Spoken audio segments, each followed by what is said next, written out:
Hello beautiful man, একটি গল্প দিয়ে শুরু করি। ঝিলিক খুব চঞ্চল প্রকৃতির একটা মেয়ে। সে একই সাথে তার প্রিয় গল্পের বই পড়ছিল এবং রং তুলি দিয়ে ছবি আঁকছিল। দুটি কাজই তার খুব ভালো লাগে। হঠাৎ ঝিলিক দেখতে পেল গল্পের বইতে সে পেন্সিলের ডগা দিয়ে দাগ টেনে দিয়েছে, আর ছবিতে যে ছবিটা সে আঁকছিল সেই ছবিতে একটি অক্ষর লিখে ফেলেছে। ঝিলিক বুঝতে পারলো একসাথে দুটি কাজ করতে গেলে গন্ডগোল হচ্ছে। আর তখনই ডানা ঝাপটে উড়ে এলো পণ্ডিত পেঁচা। তার চোখে মোটা চশমা আর গলায় ঝোলানো একটা চকচকে ঘড়ি।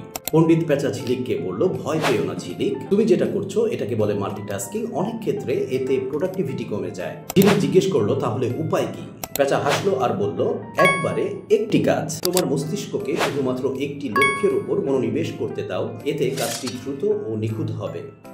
দ্বিতীয় ফ্যাক্ট, সময়কে ভাগ করে নাও।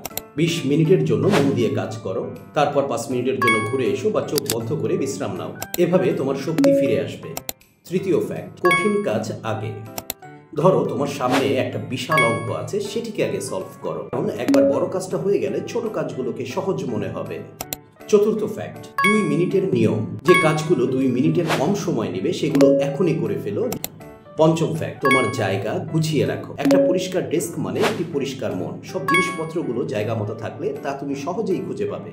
ঝিলিক সেই 5টি ফ্যাক্ট মনে রাখলো। একবারে একটি কাজ, সময় ভাগ করে বিশ্রাম, কঠিন কাজ আগে, 2 মিনিটের কাজ এখনই, আর জায়গা পরিচ্ছন্ন রাখা। কি আশ্চর্য, ঝিলিক এখন তার সব কাজ নিখুঁতভাবে শেষ করে ফেলেছে। আসলে শেষ কথা হলো, আমরা সবাই যদি আমাদের কাজগুলোকে মনোযোগ দিয়ে করি তাহলে কিন্তু আমাদের প্রোডাক্টিভিটি বেড়ে যায়। কি বিশ্বাস হচ্ছে না? আপনি নিজে ট্রাই করে দেখতে পারেন।